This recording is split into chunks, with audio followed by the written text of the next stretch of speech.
Joan, tot el món parla d'intel·ligència artificial i de que ens canviarà la vida, i jo em pregunto, com esteu utilitzant la intel·ligència artificial a Riscos? Doncs l'estem fent servir bé. Gràcies. No, ara en sèrio, Josep. Es pot ordenar de moltes maneres tot el que fa referència a la intel·ligència artificial. Una primera opció és separar els models predictius dels models generatius.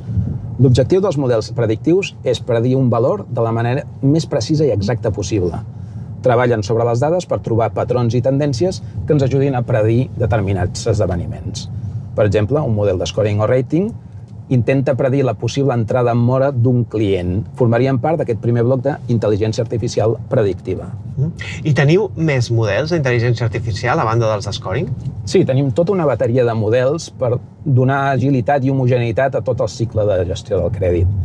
Per exemple, els models de scoring i rating per l'admissió d'operacions, tant des del punt de vista de riscos com de preu, els models d'alertes tempranes o de gestió preventiva per anticipar accions que permetin evitar l'entrada en mora dels clients, els models de recobrament per fer més efectiva tota la part de recuperacions i els models de límits que donen accés als préstecs preconcedits. Abans també has esmentat els models generatius. Com es poden aplicar en l'àmbit de riscos?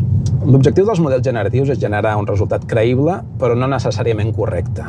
Són models com GPT, Gemini, etc., que poden generar text, imatges, vídeos, àudios, de tot. Sobre la base d'aquests models han anat apareixent una sèrie d'assistents que permeten ajudar en determinades tasques, com per exemple a fer els deures de secundària o ajudar a perfilar un guió d'un capítol de formació sobre rodes.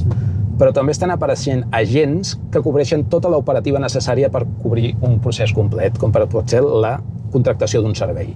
A Riscos estem treballant en el disseny i desenvolupament d'aquests primers assistents que permetin descarregar de tasques als nostres analistes perquè es puguin concentrar en l'anàlisi, la decisió i en el suport al negoci. El futur ja està aquí. Així és, Josep. Gràcies, Joan. A tu.